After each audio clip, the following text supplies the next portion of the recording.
Le garçon qui voulait courir vite. Chapitre 6. Mercredi matin, c'est avec un peu d'appréhension que je suis parti vers le centre médico-social. Qui allait être notre nouveau docteur Trill? À côté de moi, Jules semblait s'en ficher complètement. Même l'empilement de cartons à la maison n'avait pas réussi à l'émouvoir. Maman m'avait raconté ce que lui avait dit son institutrice et nous étions toutes les deux d'accord avec elle. Jules se retirait chaque jour un peu plus vers le fond de sa coquille et personne n'arrivait à inverser le processus. J'ai poussé la porte du centre et nous nous sommes installés dans la salle d'attente. Jusqu'à présent, Jules avait toujours été le premier à entrer dans le cabinet, le docteur Trill profitant de ce qui le raccompagnait un patient pour l'appeler de sa voix monocorde. Quand la porte s'est finalement ouverte, j'ai tendu le cou, curieuse. À ma grande surprise, le gros docteur Trill s'était transformé en une jeune femme d'une trentaine d'années, mince et vraiment charmante. Elle nous a adressé un gentil sourire et après avoir serré la main de la dame qu'elle raccompagnait, s'est tournée franchement vers nous. « Vous devez d'être Jules et Agathe, a-t-elle dit. On y va ?» J'ai un peu hésité, puis j'ai demandé. « Vous commencez par qui ?» Le docteur a éclaté de rire. « Autour de ta voix, on dirait que tu te prépares à entrer chez un ogre. » Promis, ce n'est pas le cas. Pour te répondre, j'aimerais bien vous voir tous les deux ensemble, si vous êtes d'accord, bien entendu. Jules a eu un petit sourire et s'est levé. Je l'ai suivi. L'intérieur du cabinet était tout transformé. Le gros bureau du docteur Trill avait disparu, comme les étagères remplies de livres aux couvertures austères et aux titres barbares. Au milieu de la pièce trônait maintenant une grande table ronde en bois clair, autour de laquelle étaient placées des chaises de couleur. « Je m'appelle Cornelia Holderty. » J'ai haussé les sourcils, et le docteur a dû s'en apercevoir car elle a souri. J'ai mis des années à accepter mon nom et surtout mon prénom. J'en ai voulu longtemps à mes parents et je leur ai souvent reproché. Aujourd'hui, je m'y suis faite, et je crois même que si je pouvais en changer, je ne le ferais pas. On s'assied ? Le docteur a choisi une chaise bleue, et un peu par habitude, je me suis assis en face d'elle.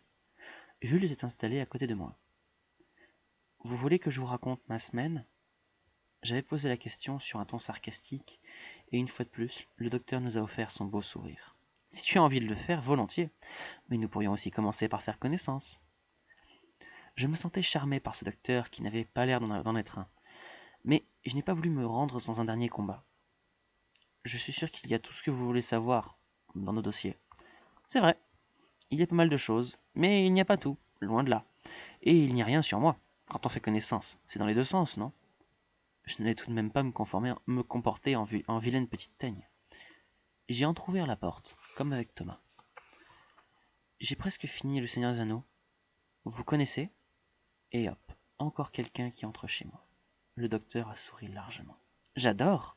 J'ai beaucoup aimé aussi Bilbo le Hobbit. Je suis une fan de Gandalf le magicien. Il faudrait que je reprenne mon vieux Tolkien, ça fait des années que je ne l'ai pas ouvert. En ce moment, je lis La Montagne de l'âme. C'est écrit par un auteur chinois. C'est bien ? Un peu difficile au début, mais peu à peu, on se laisse prendre dans sa magie. C'est un livre merveilleux, qui se mérite, qui doit être conquis. Je me suis senti bien, détendu. Ce docteur me plaisait. Jules aussi semblait à l'aise, même si personne pour l'instant ne s'occupait vraiment de lui. La conversation a ensuite glissé vers le collège, sans qu'on parle de mes résultats, puis vers les animaux. J'ai appris que le docteur avait une chatte qui s'appelait Puce et qui venait d'avoir des chatons.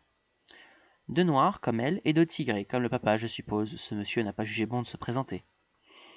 Jules a eu un petit rire de gorge et le docteur a fait mine de se fâcher. Tu peux rigoler, toi ? Je trouve qu'un père qui ne prend pas la peine de venir voir ses enfants, ce n'est pas quelqu'un de correct. Qu'est-ce que tu en penses ? Jules a haussé les épaules, mais il a gardé son sourire. J'ai juste eu le temps de voir un petit éclair dans l'œil du docteur. En plus d'être gentille, elle était drôlement maligne. Un peu plus tard, il a été l'heure de partir. J'avais passé un moment super et je l'ai dit au docteur. Moi aussi, Agathe, moi aussi. À mercredi prochain ? Je lui ai tendu la main. Elle l'a serré en souriant et a ébouriffé les cheveux de Jules. Il n'avait pas dit un mot de toute la séance, et je savais qu'il était heureux. Chapitre 7. Le soir, j'ai dressé un portrait élogieux du docteur Holderty à maman, qui a gentiment partagé ma joie tout en se moquant un peu de moi. « Tu es sûr, m'a-t-elle demandé, que ce n'était pas la fée Samantha déguisée ?» Je lui ai tiré la langue et elle a éclaté de rire. Dans mon lit, un peu plus tard, je me suis sentie sereine. décontracté, comme si des muscles inconnus s'étaient dénoués dans mon dos et dans mon ventre. Tu crois que c'est à cause du docteur? Ai-je demandé à maman qui venait me souhaiter bonne nuit. Peut-être, ma chérie, peut-être. Cette Madame Aldarty, c'est sans doute quelqu'un d'exceptionnel. Mais comme ce n'est pas elle qui se lèvera demain matin, j'aimerais que tu arrêtes un peu de parler et que tu dormes. J'ai eu envie de tester ma nouvelle sérénité. J'ai tendu le bras, j'ai attrapé la main de ma mère. Maman, oui Agathe, papa me manque beaucoup, et pourtant je suis heureux. Et pourtant je suis heureuse. Tu crois que c'est mal? Maman s'est assise sur le bord de mon lit et a serré très fort ma main entre les siennes. J'ai guetté sa voix parce que dans l'obscurité je ne voyais pas son visage, et que j'avais peur que ma question lui ait fait de la peine. Ce n'est sûrement pas mal, ma chérie, au contraire.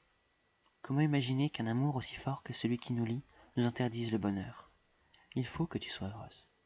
Il le faut encore plus maintenant que papa n'est plus là, parce que c'est ce qu'il voulait par-dessus tout.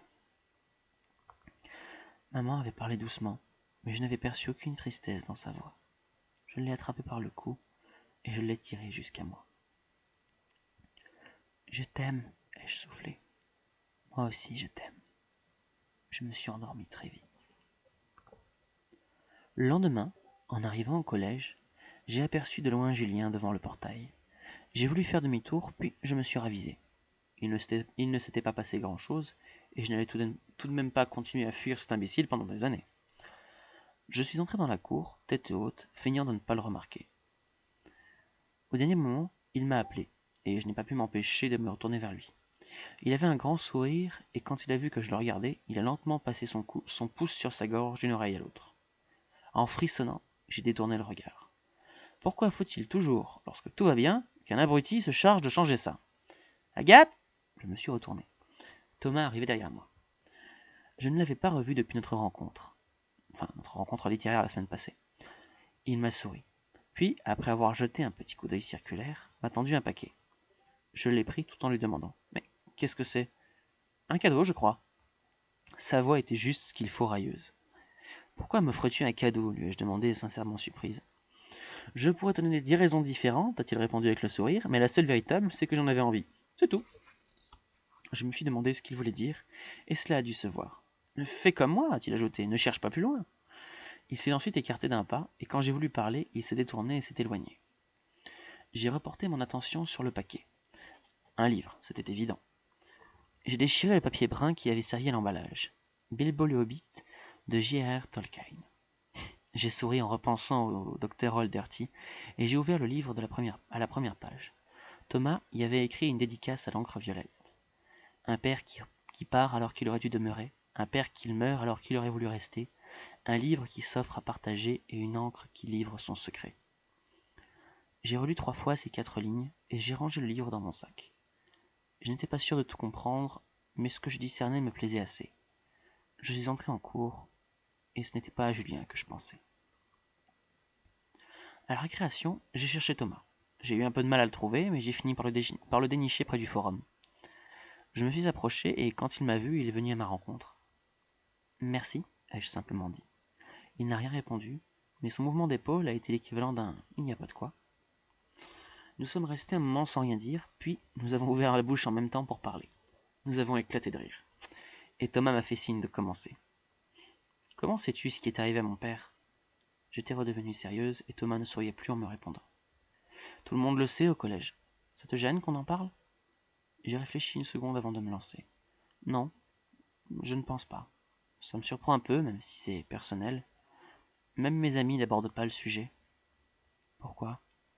Un peu par pudeur ou discrétion, beaucoup parce que ça ne les concerne pas et qu'elles ont déjà oublié. Thomas a croisé les bras et m'a regardé dans les yeux. Mon père est parti cet été. Il a rencontré une femme et un soir, il n'est pas rentré. Il ne nous a rien dit, rien expliqué. Il a juste laissé un mot à ma mère. Depuis, il n'a pas donné de nouvelles et n'en a demandé aucune. Il n'est pas mort, mais c'est un peu pareil. Je suppose que ça nous fait un point en commun, tu ne crois pas? J'ai eu envie de protester, de dire que rien ne pouvait être pareil à la disparition de papa. Mais je me suis ravisé. C'était un peu facile de minimiser la peine des autres pour ne ressentir que la mienne. Tu as raison, sans doute. C'est sans doute un point commun, même si toi, tu peux garder l'espoir de le retrouver. Thomas a hoché la tête, l'air de comprendre ce que je disais, et ce que je n'avais pas envie de dire. Tu en es où du Seigneur des Anneaux m'a-t-il demandé comme si on avait épuisé notre quota journalier de conversations tristes. À la fin du deuxième volume, Faramir emmène Frodon et Sam dans sa citadelle cachée. Gandalf est peut-être mort. Tu crois? Je ne sais pas, mais je n'ai surtout pas envie que tu me révèles la suite. Je veux déguster le livre en entier et complètement, d'accord? Oh, je ne t'aurais rien dit de toute façon, a souri Thomas. Je ne supporte pas qu'on me dévoile la fin d'un bouquin. Je ne vais pas m'y prendre moi aussi. Nous avons ensuite discuté de choses et d'autres. Lorsque la sonnerie a retenti, j'ai soudain pris conscience que j'avais passé la récréation entière à parler avec Thomas. J'ai trouvé ça vraiment agréable, mais au moment de rentrer en classe, je me suis prise à espérer que les copines ne m'aient pas vu. C'était stupide. Qu'avais-je dissimulé?